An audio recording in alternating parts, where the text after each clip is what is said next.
Well, what happened. so of the things you saw on the convention, which thing was there any like speech or anything that stuck out to you that you really were impressed with? President Obama, I thought was excellent, and I know that he's tried to be respectful as far as giving Trump room Yeah, to be what he, because that's what former presidents do. But I think he is such a lover of the Constitution and the actual American documents and institutions that he's just horrified. And I think my understanding is he's done a lot of work behind the scenes for working on congressional maps and making them more representative of the actual electorate and not just gerrymandering things and yeah, weird right. combinations. And I think he's uh, probably rightfully terrified that things are going to get dismantled if Yeah, Trump gets 4 more years. And I think he was emotional and articulate, and it made me miss the 8 years when we had a very, very awesome president that wasn't just in scandal every other day. yeah, yeah. He was a strong point for me. I loved. Good evening, everybody. As you've seen by now, this isn't a normal convention. It's not a normal time. So tonight, I want to talk as plainly as I can about the stakes in this election.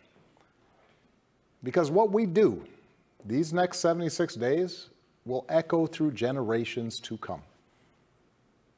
I'm in Philadelphia, where our Constitution was drafted and signed. It wasn't a perfect document. It allowed for the inhumanity of slavery and failed to guarantee women, and even men who didn't own property, the right to participate in the political process. But embedded in this document was a North Star that would guide future generations.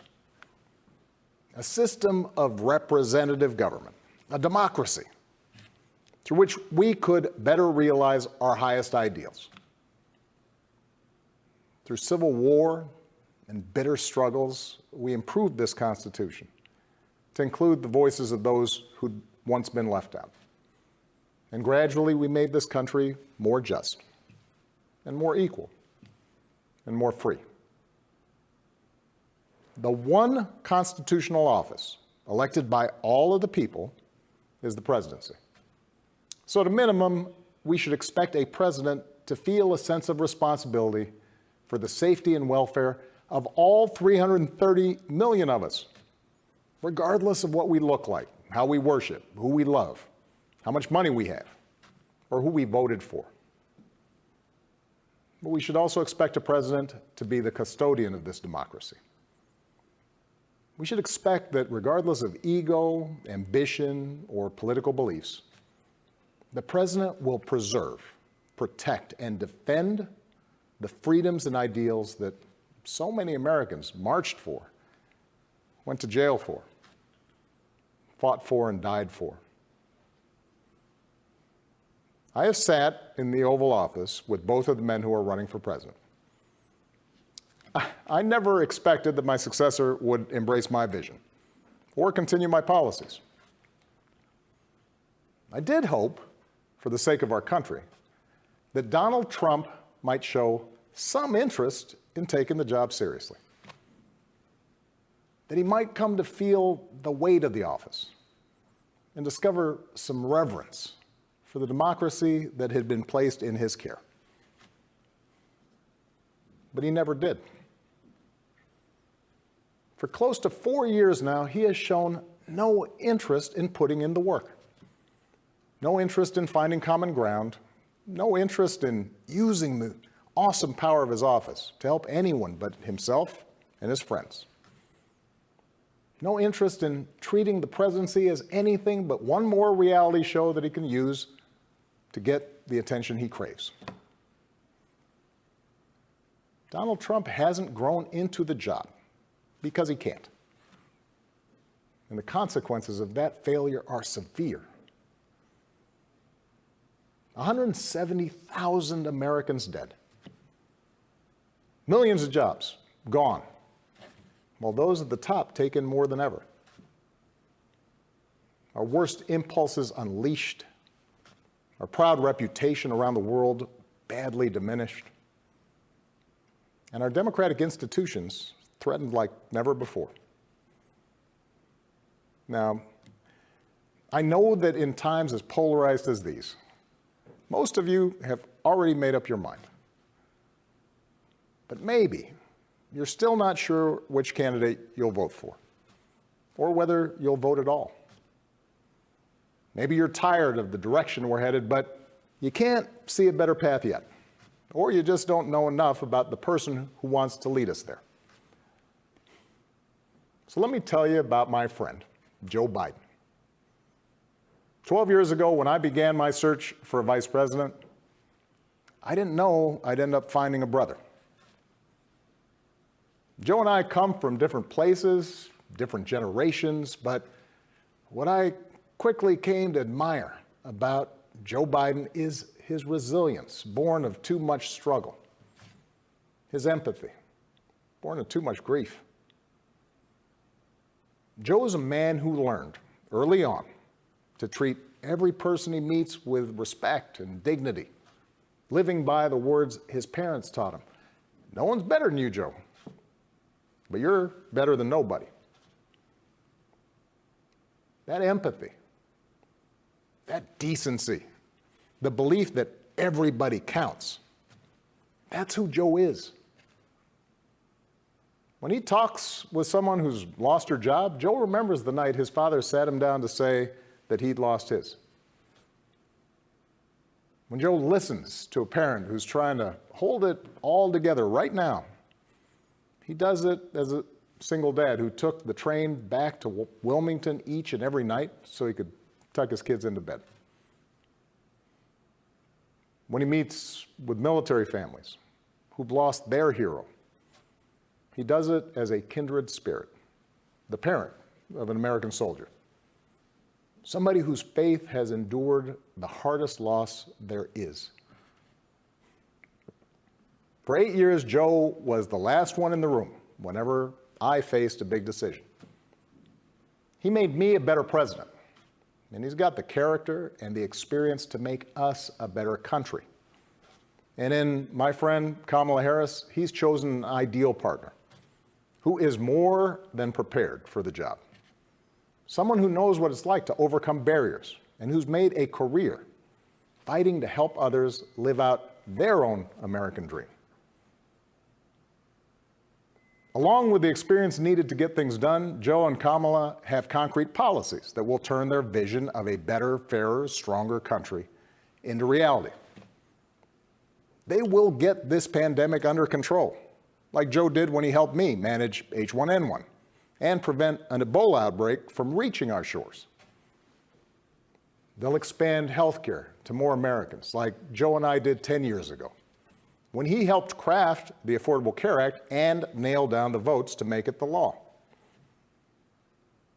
They'll rescue the economy, like Joe helped me do after the Great Recession. I asked him to manage the Recovery Act, which jump-started the longest stretch of job growth in history. And he sees this moment now, not as a chance to get back to where we were, but to make long overdue changes so that our economy actually makes life a little easier for everybody. Whether it's the waitress trying to raise a kid on her own, or the shift worker always on the edge of getting laid off, or the student figuring out how to pay for next semester's classes. Joe and Kamala will restore our standing in the world.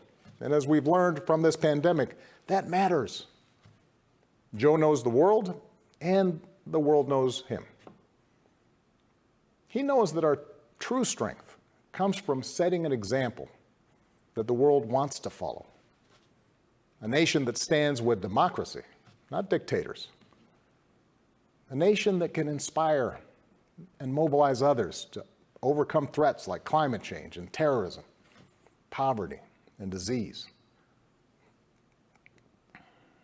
But more than anything, what I know about Joe, what I know about Kamala, is that they actually care about every American,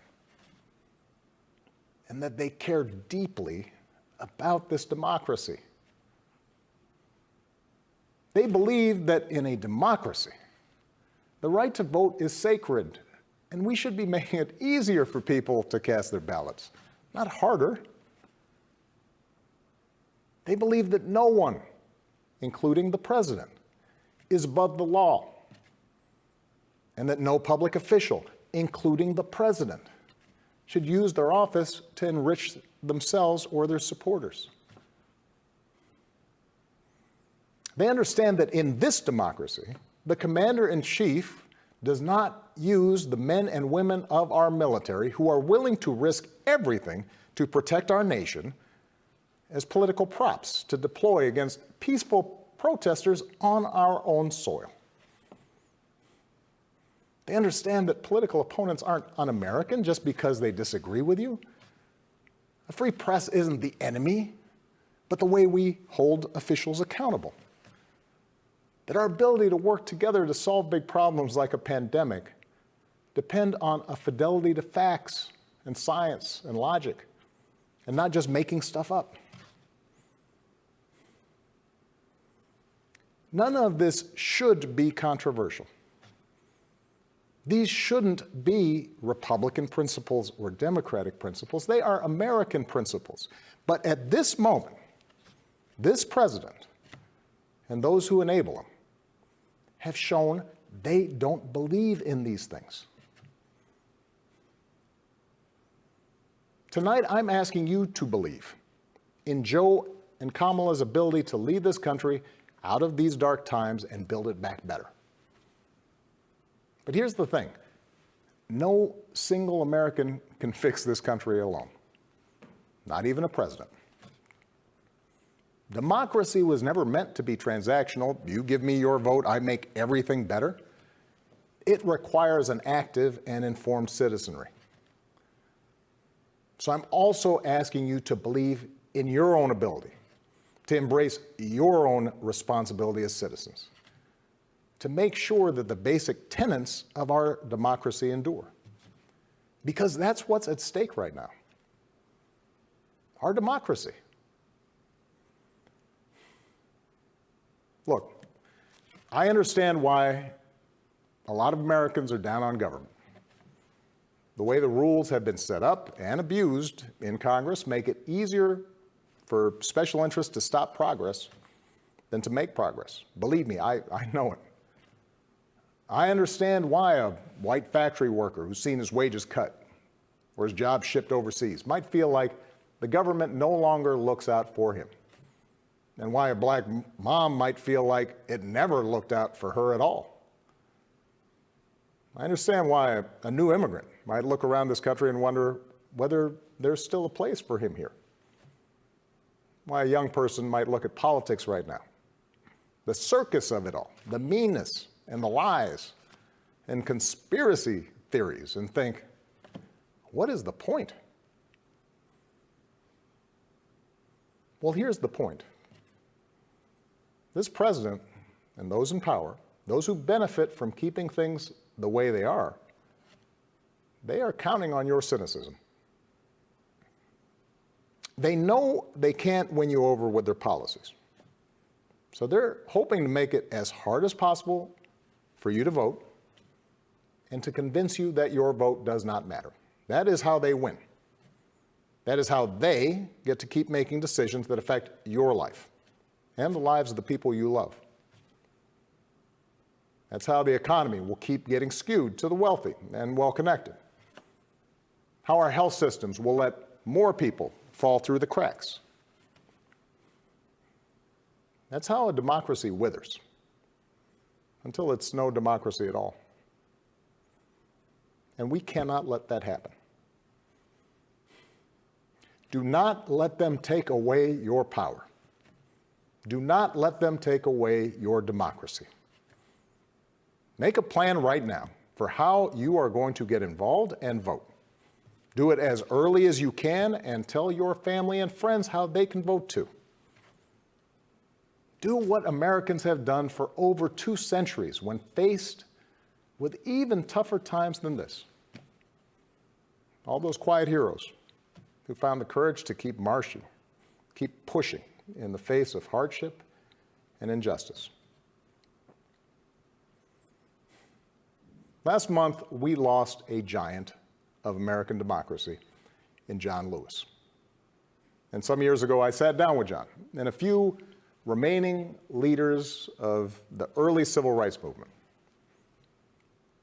One of them told me he never imagined he'd walk into the White House and see a president who looked like his grandson.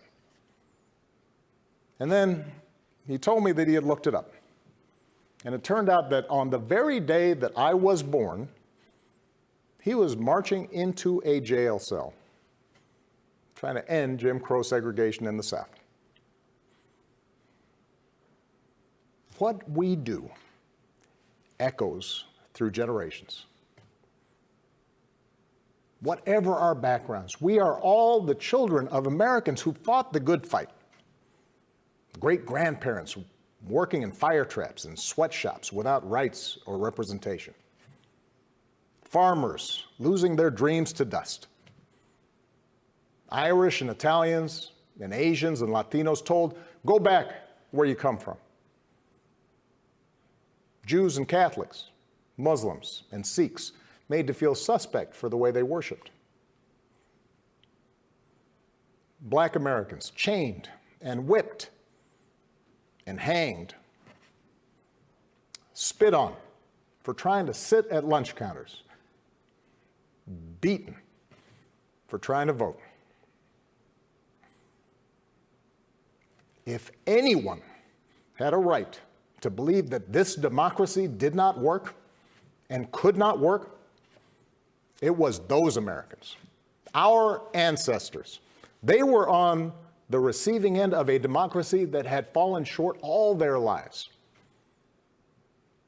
They knew how far the daily reality of America strayed from the myth. And yet, instead of giving up, they joined together. And they said, somehow, some way, we are going to make this work. We are going to bring those words in our founding documents to life.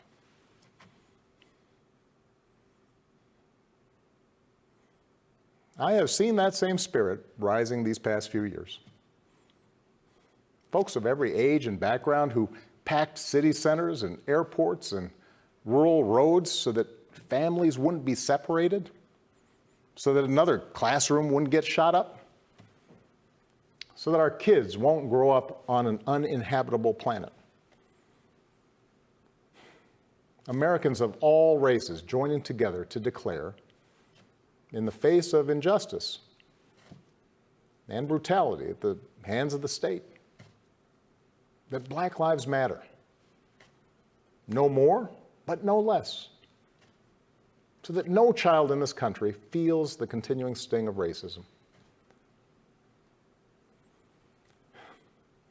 To the young people who led us this summer, telling us we need to be better, in so many ways, you are this country's dreams fulfilled. Earlier generations had to be persuaded that everyone has equal worth. For you, it's a given, a conviction. And what I want you to know is that for all its messiness and frustrations, your system of self-government can be harnessed to help you realize those convictions for all of us. You can give our democracy new meaning. You can take it to a better place. You're the missing ingredient.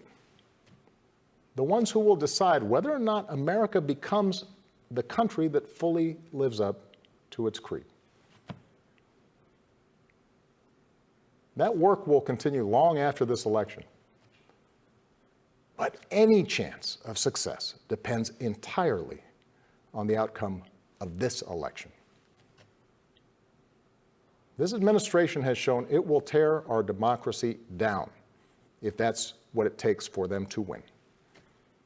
So we have to get busy building it up by pouring all our efforts into these 76 days and by voting like never before for Joe and Kamala and candidates up and down the ticket so that we leave no doubt about what this country that we love stands for today and for all our days to come. Stay safe. God bless.